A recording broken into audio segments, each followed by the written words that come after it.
Hey, Mr. Cox. Another video tonight. I'm gonna roll. They're kind of short, but got a lot of info popping around up in my head right now. I was thinking about. I'm going to continue a little bit about some church things.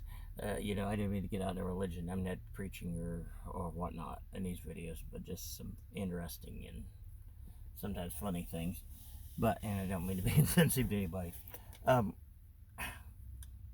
I was also thinking about some stuff like when one time I was on a trip. We're going up to Michigan. I was with one of my friends. I just know some people's driving in some of these parking lots, but we just pulled into a convenience store somewhere off of, I don't remember if it was I-69 or what, I-70 something, whatever it was. We pulled in, we're sitting there, and these people just, I never seen anything like it. They felt like they're going 30, 40 mile an hour, just zoomed in right beside us, and just, we looked out the windows, and we're there, and their faces, like, were right there by our faces. They pulled in so close at speed, and we're just staring at each other. They couldn't open the doors, they couldn't do anything, and we just started laughing, mocking their existence. But anyway, that's beyond that. Thinking about some stuff with, like I was talking about, like I used to go visit some churches with my friend, one of my friend, and sometimes we take, with some of these at-risk teens and stuff. But sometimes people get like really weird. There's a lot of good churches, a lot of good believers, and not, again, and people have their own belief systems, this, that, and the other. I'm not talking, trying to talk down about anybody, but I just sometimes the people gets me like, for people that, okay, if you're going to a church that's Christian and is supposed to believe the Bible, and again, I'm not saying whatever. If you don't believe that, that's your deal. I'm not, but they add like all kinds of rules that aren't in the Bible, and I suspect other religions do things like that too. So went to this one church with one of my minister friends, and we'd been working with at-risk teens, through the day. So at the time, wide leg pants were really in style. A lot of times I wear Jinkos, some of these big like kangaroo pants, or some big pants that's made kind of like out of that parachute material, but were really wide leg jeans or like wide leg pants. I think that's what I had on that day. I had big pockets and they're great big, and some kind of shirt that I probably got at Gadzooks. Gadzooks used to be like a really happening store, and could have got stuff that I might have got at Hot Topic. I don't know, but I shopped a lot at both of them and got a lot of stuff at Gadzooks, but then they went out. They were gone. So anyway, I go there and I'm like, my master friend, he's going to church. I know his church, they like dress out up to the hilt, just as much as you can dress up to go to church. I'm like, he's like, you can come and be a guest minister come there. I'm like, yeah, I don't want to go like this. He goes, yeah, it's all right. So I go in there and he takes me to the back room to meet the ministers, the guests. They've got this guest minister.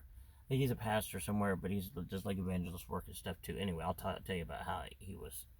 Anyway, I liked listening to him. But I took me to the back room to meet them, and he said, "This is Mr. Rick." A lot of times they say the pastor. They say Mr. This, and this guy's got on like multiple piece suits and this all these robes on top of him. Again, not knocking down. I'm just saying. He introduced me as a minister. I saw that minister look at. He's got glasses. He looks over the glasses. He looks up and down. He looks in. He didn't say anything. I was like, oh my lads. So some others are like, this is a minister. So then he not just that, and he was trying to be respectful to me as a minister, my friend. So he takes me and sets me on the platform with all the ministers, because in their church, like if you're a minister, if you weren't speaking, you were a guest from somewhere, they sit you on the platform. Everybody's dressed up in all these suits, and some of them are the robes and all this stuff. And I'm sitting there in my little bit of funky striped shirt, maybe glittery stuff, who knows. And these wide leg parachute material, multi-pocketed pants, and they're all looking at me. I'm thinking, dude. But I'd like to hear that minister, though, even besides that. It was the most awesome thing. I expected they didn't have a lot of money in the church and stuff, because it wasn't a very big church. It was in kind of an area of town where they didn't probably have a lot of jobs and a lot of money. But they did what they could with what they had. But they had the sound system, and I'm not, I was used to going to a lot of hardcore Screamo type concerts, and they yell into the microphone and singing to the lyrics and distort the microphone and everything else. I'm telling you, this guy was like this. He wasn't singing, he wasn't doing like hardcore music, but I called him a hardcore preacher. There was another preacher that visited where we used to go to church. The youth called him a hardcore preacher, and they made a. They liked to hear him just because he was a short little guy, but he would pace back and forth across the front and scream into the microphone, and his face would turn red. And so they drew pictures of him and said the hardcore preacher because they like hardcore music. Well, that's how I felt when I went to this church because it was like I like to listen to him. He had a good message, but he's one of those that he would say so many things without taking a breath. I'm thinking, how's this guy breathing? And then he's like, and then go on. But they would crank the sound system up so loud that it's distorting. He's yelling into it. It's distorting the sound system. Somebody's got their lights on me. I wonder if I even need the light on now with their headlights. Probably not. They're just like brighting me, putting me on stage. So he's just like screaming into the microphone, and it's distorting all the equipment. I think, dude, he's gonna blow out the amps or the speakers or something here. And his voice is so loud that again, I'm used to really loud concerts where you couldn't hear, for a few days right after you were there.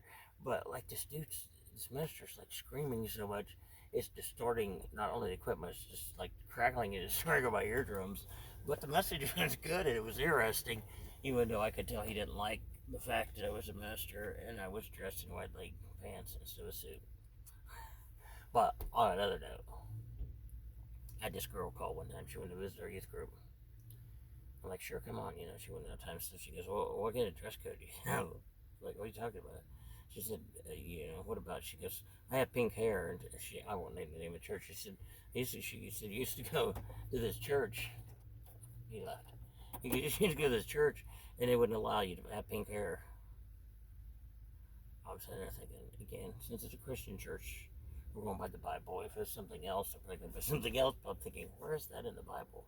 I'm like, no, I don't care what color your hair is. I don't care if you've got piercings, tattoos, how you dress, as long as you're, decent here, around half naked or something. Come on to church. It's fine. But yeah, it's just weird what people do with things like that. I had some of my friends that were in my youth group. Some of them used to hang around with me all the time, and then especially, I think at like 19, 20 years old, and we'd go hang out and all this stuff afterwards, but after church and stuff, and on Sundays.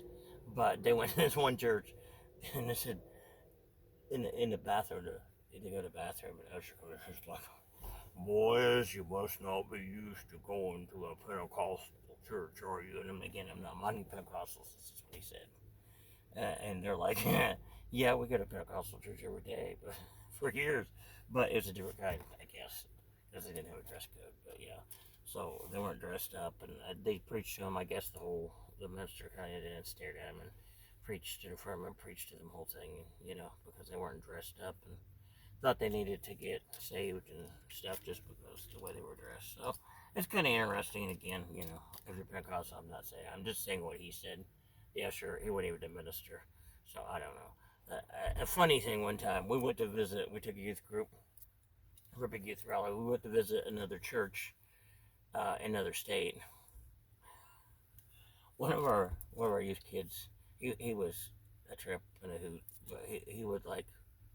We used to have this thing where they could get like for their birthday and stuff. We would give them like gift certificates to this Christian store. And again, okay, well, he saved his up. He got this button that said deacon, and he put it on so he could tell it. He liked to tease the pastor's daughter all the time, and he was like, I'm a deacon now, I can tell you what to do.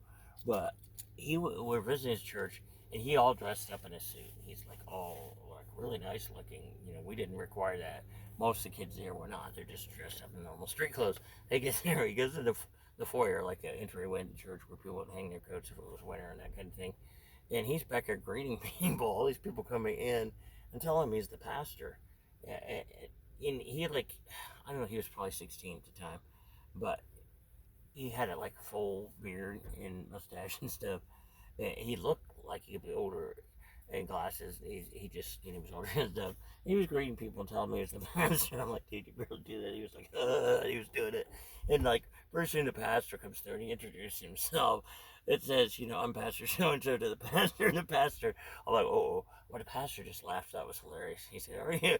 He said, I'm a pastor so and so in this church too. So it was cool because he knew how to deal with youth, how to relate to him and stuff. So instead of being uptight. But yeah, it was funny.